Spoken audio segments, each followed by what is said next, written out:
Hello everyone. अब हम आपके लिए लाए हैं क्लास 10th मैथ सब्जेक्ट और आपके लिए चैप्टर लाए हैं 2 और बहुपद। इस चैप्टर का नाम क्या है? बहुपद। इसमें बहुपद के बारे में पढ़ेंगे। एक्सरसाइज की 2.2। और देखो हमें देखो ऐसा तो है नहीं कि क्लास आपकी वैसी चल रही रेगुलर नहीं है। ये आपकी 12th क्लास यानी 10th क्लास की यानी एग्जामिनेशन के लिए तैयारी कराई जा रही है। और आप ये सोचो कि सभी चीजें कराएं, नहीं। मेन मेन चीजें जो सवालों के लिए यानी कि सवालों के लिए मेन मेन चीज इंपोर्टेंट होती है उसे मैं साथ ही साथ कराते चल रहा हूँ। और आप हमारे साथ जुड़े रहिए। और आपको कोई प्रॉब्लम होगी तो इसी वीडियो में अगली वीडियो के लिए शायद जरूरत हो तभी छोड़ेंगे और नहीं तो छोड़ेंगे नहीं। सबको अभी करेंगे, कंप्लीट करेंगे, ठीक है। चलो स्टार्ट करते हैं। देखो सबसे पहले एक छोटी सी समझ लो कि देखो शून्यांक और गुणांक में क्या अंतर है, ये आपको समझना चाहिए जो बहुत ज्यादा जरूरी है। देखो शून्यांक उसे कहते हैं जब हम किसी बहुपद को यानी कि बहुपद को सॉल्व करने पर उसका मान जीरो निकले, यानी एक्स के वे मान जिसको पुट करने पर वैल्यू बहुपद की कितनी है? जीरो। तो उन मानों को क्या कहते हैं हम? शून्यांक। ठीक है। और देखो शून्यांकों का योग और शून्यांकों का गुणा। अरे हमें शून्यांक बताओ, 2 और 3 है शून्यांक, 2 शून्यांक निकले हो तो हम उनका गुणा और जोड़ निकाल सकते हैं। 2 और 3 के 2 और 3 का जोड़ कितना हुआ? 5 और गुणा कितना हुआ? 6। तो ऐसे ही और इसके लिए डायरेक्ट फॉर्मूला है। कैसे? इनमें से जैसे देखो एक्स का गुणांक कितना होगा? यहाँ एक्स स्क्वायर का गुणांक कितना होगा? 1 और एक्स का गुणांक 2 और अचर पद क्या होगा? 1। ठीक है। अब इसे देखो सॉल्व करते हैं और आपको बहुत ज्यादा अच्छी तरीके से समझ में आएगा।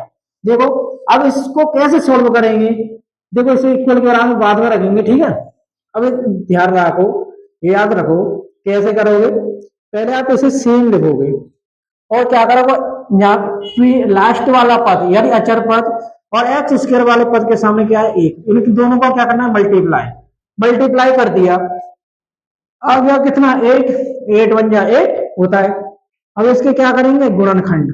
2 4 2 2 2 1। ओके, यही होंगे ना गुणनखंड। अब इन गुणनखंडों को ऐसे तोड़ा जाए कि गुणा करने पर कितना आए? 8 और जोड़ घटाने पर कितना आए? 2। जोड़ घटाने पर कितना आए? 2। वो भी किसके? माइनस के। अगर मैं ऐसे इन्हें जोड़ू तो 1 2 को छोड़ देता हूं, ठीक है। इन दो जोड़ों का तो 2 2 2 दूनी 4। 2 कॉलम बनाए मैंने। अब इन दोनों का गुणा करो, 4 दूनी 8। आंसर कितना है? 8 आ गया। और इन दोनों को जोड़ घटाने पर जोड़ेंगे तो 6 होंगे, घटाएंगे तो 2 आएंगे। तो मतलब हमारा इक्वेशन सही बननी है ना, 2 बचने चाहिए ना, तो 2 बच रहे हैं ना। तो हम इन्हें क्या करेंगे? हमें किसके ज्यादा बचाने हैं? माइनस के बचाने हैं। तो माइनस के कितने लेंगे? 4 और प्लस के कितने लेंगे? 2। तभी तो बचेंगे माइनस के 2। -1 -8। ठीक है। अब देखो इसमें कॉमन क्या आ रहा है? एक्स और इधर भी एक्स है तो एक्स को कॉमन ले लीजिए। यहाँ देखो यहाँ 2 एक्स है, एक्स स्क्वायर तो एक एक्स बची माइनस के। यहाँ एक्स है तो एक्स चली जाएगी, क्या बचेगी? 4। Okay plus. अब देखो यहाँ पे एक्स तो कॉमन नहीं है, दिख रही है आपको? नहीं है, पर हमें 2 दिख रहा है। 2 अब देखो कॉमन लेने का तरीका सही बताऊं आपको, यानी कि आपको क्या कॉमन लेना है। अब देखो यहाँ से ये बताओ, 2 में 2 का भाग चला जाता है, 2 का 1 में चला जाता है। तो 2 यहाँ लिखो, 2 का भाग इसमें तो कितनी बार जाएगा? 1 बार। तो क्या बचा? एक्स। अब इसमें तो कितनी बार जाएगा? 4। माइनस चिन्ह का चिन्ह होगी। अब देखो ये को अब पूरे में से कॉमन लो, पूरे में से कॉमन लो, ये है और इसे इधर रख दो -4 और शेष बचा है उसे दूसरे कोष्टक में रख दो। ठीक है। और आपने ध्यान दिया होगा तो मैंने इक्वल हमेशा बहुपद के बराबर में क्या रखेंगे? 0 रखेंगे। अब आप एक बात सोचो, दिमाग लगाओ, 0 का गुणा कब आता है? यानी कि 0 है, 0 कब आ सकता है? या तो 0 का गुणा किसी संख्या में हो तभी 0 आएगा। ये बात सही है कि नहीं है? अब देखो मैं कैसे कहता हूँ, 5 का गुणा करा मैंने, या ऐसे हो सकता है या ऐसे हो जाए कि 5 का गुणा मैं 0 को करूं तो कितना आ जाएगा? 0। मतलब दोनों स्थितियों में आ सकता है। तो मैं क्या कह सकता हूं, या तो इसके बराबर 0 है या x प्लस 2 बराबर 0 है। देखो या तो ये कोष्टक 0 होगा तब 0 आ सकता है, या ये कोष्टक 0 होगा तब 0 आ सकता है। तो मैं दोनों के बराबर 0 रख दिया। अब देखेंगे क्या शून्यांक निकलते हैं। तो निकाले तो देखो एक्स है माइनस का उधर यानी कि -4 है, यानी माइनस का 4 है, उधर जाने पर क्या हो जाएगा प्लस हो गया। अब इधर देखो ऐसे ही यहाँ है कि यहाँ प्लस का है, उधर जाने पर क्या हो जाएगा माइनस का। कोई दिक्कत? अरे हमें एक्स के दो शून्यांक मिल गए, कितने मिल गए 4 माइनस के 2 शून्यांक मिल गए। शून्यांक है शून्यांक, ठीक है। अगर देखो हमें अब देखो क्वेश्चन को पढ़ो ध्यान से। उसने कहा है निम्न द्विघात बहुपदों के शून्यांक तथा गुणांकों के बीच संबंध की सत्यता की जांच कीजिए। अब आप देखोगे कि ये बताओ, देखो संबंध मैंने लिख दिया है, हम देखो शून्यांक हमने निकाल लिए हैं, तो पहले इनका योग निकाल लीजिए, फिर क्या निकाल लीजिए गुणांक। तो पहले मैं इनका निकाल लेता हूं योग, मैं योग निकालता हूं, योग निकाला तो इनको जोड़ोगे तो कितना आएगा, यानी कि 4 + -2 जोड़ोगे तो कितना आएगा 2 आएगा, ठीक है। और गुणनफल गुणनफल कितना आएगा 4 - 2 कितना आएगा -8। अब देखो ऐसे ही हम किससे कर सकते हैं, एक सूत्र दिया है हमारा ऊपर, देखो शून्यांकों का योग और शून्यांकों का गुणांक। तो योग के लिए अब मैं दोबारा करता हूं, पहले हम समीकरण की क्या करते हैं तुलना करते हैं, किससे करेंगे, देखो समीकरण हमारा क्या है ये है, तो समीकरण x² - 2x - 8 = 0 की तुलना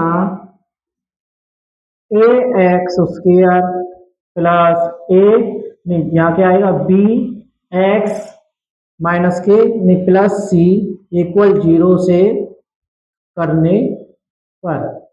आप इधर देखोगे यहाँ पर x² है, यहाँ भी x² है, यहाँ क्या है a, तो a लिख दिया मैंने। a के बराबर में यहाँ क्या होगा, कुछ नहीं है तो क्या माने जाएंगे 1 माना जाएगा, 1 का मल्टीप्लाई सब में होता है, ठीक है।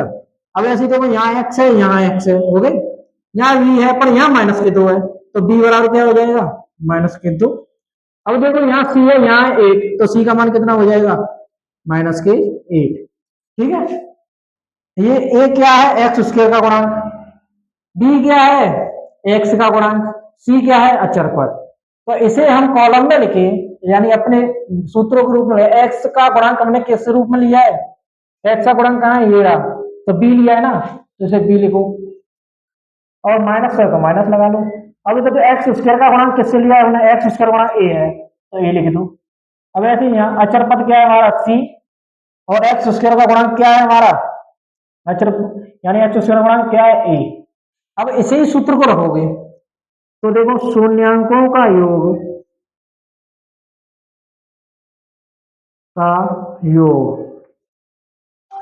कितना है, देखो सूत्र में देखो क्या है माइनस के b/a, तो माइनस के b का मान कितना है 2, तो माइनस के 2 कितना हो गया, अपॉन में क्या आएगा 1, तो कितना हो जाएगा 2। और जब शून्यांकों का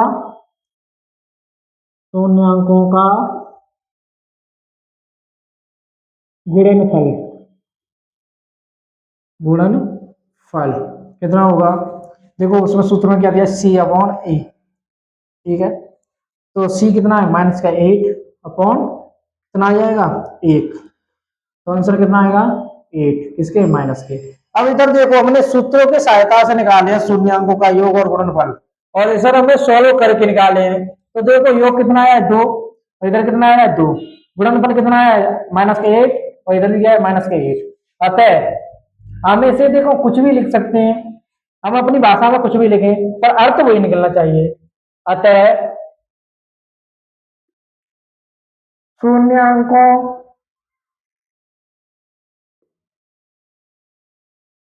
के शून्यांकों का योग और गुणनफल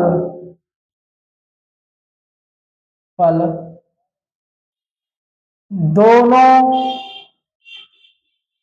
विधियों से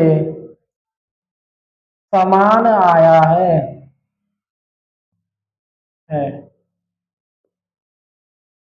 अतः यह तय यह सत्यता की जांच सत्य है।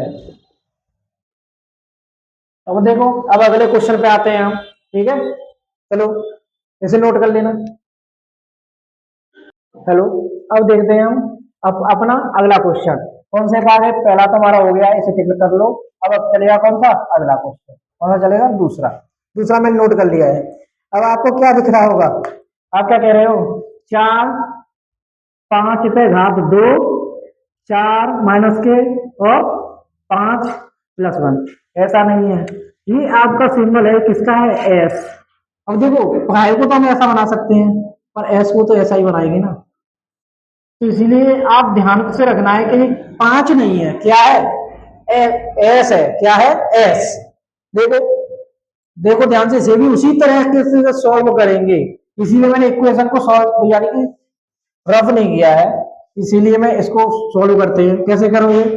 लास्ट वाला और सबसे पहले वाले का क्या करेंगे? मल्टीप्लाई। मल्टीप्लाई करोगे कितना आएगा? 4। अब इसके क्या करेंगे? गुणनखंड। 2 2 2 1। अब देखो, जोड़ घटा के कितना आना चाहिए? माइनस के 4। ठीक है, आ जाएगा। कैसे आएगा? देखो, 2 1 2, 2 दूनी 4। मैं 4 कर दूं तो नहीं आएगा। मैं एक एक बुद्धि आती है कि मैं इसे 2 में बांट दूं। 2 का गुणा मल्टीप्लाई करोगे कितना आएगा? 4। जो 4 है आ रहा है जिन दोनों के गुणनफल के, और जोड़े फिर भी आना चाहिए 4। तो दो दो, दो को जोड़ो कितना आएगा? 4 आएगा। तो हम ऐसे ही करेंगे, एक्स स्क्र माइनस। अब देखो, माइनस हमने क्यों लगाया है? क्यों लगाया? हमें चाहिए क्या? माइनस वाले शब्द चाहिए, यानी माइनस आना चाहिए जोड़ने पर। तो देखो, जोड़ो 2s माइनस के 2s। अब आप क्या करोगे? हमको जोड़ना था, आपने घटा दिया। नहीं, जब सचिन्ह कैसे हो? समान हो तो संख्याएं जुड़ी जाती हैं, अगर चिन्ह समान हो तो घटाई जाती है। इसीलिए मैंने माइनस माइनस किया है। अब इधर देखो, अब देखो इन दोनों में कॉमन क्या दिख रहा है आपको? आप ये कहोगे सर, 2 यानी 4 में 2 का भाग जाता है, 2 लिख लो, और 2 में भी जाता है, तो लिख लिया हमने। तो अब देखो, यहाँ एस दिख रहा है, यहाँ भी एस दिख रहा है, तो अब यहाँ 2 ऐसा, यहाँ 1 एस है, तो एक ऐसी कॉमन आ रहा है। देखो, इसे करोगे, यहाँ क्या बचेगा? 2 एकम 2 बचा, एक ऐस उधर चली तो एक ऐस बची, माइनस यहाँ कितना बचेगा? यहाँ क्या बचेगा? कुछ भी नहीं, एक बचेगा, एक ही तो बचेगा, माइनस। अब आप ध्यान से देखोगे, 2 है यहाँ पे, 2 यहाँ से कॉमन ले जाए, नहीं लेगा। एस है, यहाँ से एस ले जाए, नहीं, तुम क्या लोगे? माइनस 1 ही लोगे कॉमन। कुछ नहीं ले रहा है तो माइनस 1 ले लो। ठीक है, अब देखो, हमने माइनस कॉमन लिया है तो अंदर के चिन्ह बदल जाएंगे। ये किसका है? माइनस का है, तो ये हो जाएगा प्लस का, तो उसे लिखो, चाहे लिखो। अभी प्लस का उधर जाने तक माइनस का हो जाएगा, ये हो गया, कोई दिक्कत? अब इसे जो कोष्टक को एक तरफ लिखो, यानी कि 2s माइनस 1, और ये भाई इधर लिखो इन दोनों को, 2s माइनस 1। ओके, और जो दोनों सेम है, दोनों का मल्टीप्लाई होकर क्या बनेगा? 2s माइनस का होल स्क्वायर। क्या हो जाएगा? Whole square. अब देखो, इसके इक्वल में क्या चल रहा था हमारा? 0। जितने भी बहुपद है उसके बराबर क्या रखेंगे हम? 0। देखो, तो स्क्वायर का उधर ले जाओ, कोई बात नहीं, एक ही बात है, तो स्क्वायर हट जाएगा, कितना आएगा? 0। ठीक है, और इसे या ऐसे मत करो, अरे ऐसे करने में आपको कंफ्यूजन आ जाएगा, इसे अलग अलग ही रहने दो। देखो, 2s माइनस 1 बराबर 0, या 2s माइनस 1 बराबर 0, कोई दिक्कत? अब इधर देखो, 2s है माइनस 1 इक्वल 0। ओके, अब s का मान निकालोगे तो क्या हो जाएगा? -1, माइनस का क्या हो जाएगा? +1, ये बट्टे में 2। ऐसे यहाँ सेम आएगा, तो इसे सॉल्व करने की कोई जरूरत नहीं, हमने पहले ही सॉल्व कर लिया है, तो क्या आएगा? 1/2। अब वही नियम लगाएंगे, पहले हम जितने शून्यंक हमें निकाले हैं उन शून्यंकों का क्या करेंगे? योग और गुणा। क्या करें? गुणनफल और योगफल ज्ञात करेंगे। तो कैसे करोगे? और जोड़ना और घटाना गुणा करना तो आता ही है ना। योगफल कैसे निकालोगे? कैसे निकालोगे आप? जोड़ दो दोनों को तो कितना आएगा 1/2 प्लस 1/2 कितना आएगा 2/2 इक्वल 1, ये तो आएगा। अब क्या आएगा गुणनफल, गुणनफल कितना आएगा देखो 1/2 मल्टीप्लाई 1/2 बराबर इक्वल बराबर 1/4। अब देखो अब पहले की तरह ही इसे भी क्या करना है उसी तरह करना है कि समीकरण क्या है हमारा 4s² माइनस 4s प्लस 1, ठीक है, इक्वल 0 की तुलना तुलना तुलना ax प्लस बी एक्स यानी ax² प्लस बी प्लस सी इक्वल 0 से करने पर करेंगे तो क्या आएगा, ए का मान कितना निकलेगा 4, बी का मान कितना निकलेगा -4 और ए का सी का मान कितना निकलेगा 1। तो इसे करो, अब योगफल ज्ञात करो, ऐसे सूत्र को पूरा लिख देते हैं। शून्य अंकों का गुणनफल इक्वल होगा, देखो हमें सूत्र दिया है ऊपर, देखो शून्य अंकों का उन्होंने क्या लिखा है गुणनफल लिखा है, तो गुणनफल आओ सूत्र ये रहा C/A। तो C का मान कितना है 1 और A का मान कितना है 4, ठीक है। शून्य अंकों का योगफल कितना है, देखो ध्यान से, यहाँ पे देखो क्या लिखा है x का गुणनफल, तो माइनस क्या है यहाँ पे सूत्र हमारा ये रहा -b, तो -b कितना ये रहा -4 अपॉन और क्या नीचे a, तो a का मान क्या है 4, ठीक है। तो माइनस माइनस से माइनस कट जाएगा, क्या होता है 4 का 4 1 आएगा, कितना आएगा 1, ठीक है। अब देखो हम चेक करेंगे कि योगफल कितना निकला है हमारा 1 और यहाँ योगफल कितना निकला है 1 और यहाँ गुणनफल कितना निकला है 1 और यहाँ गुणनफल कितना निकला है 1/4 या 1/4, ठीक है। अब वही लाइन को दोबारा दोहराएंगे जो पिछले प्रश्न में दोहराई थी कि दोनों विधियों से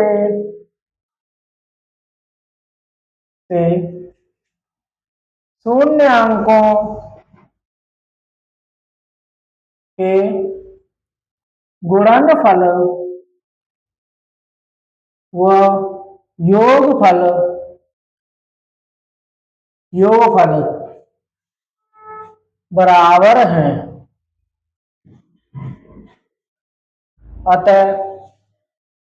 अतः यह शून्य अंकों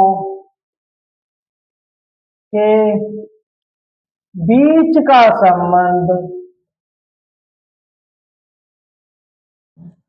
सत्य है। शून्यांकों व गुणांकों, अब पूरी लाइन लिखिए तो ऐसे लिखोगे, देखो शून्यांकों तथा गुणांकों के बीच का संबंध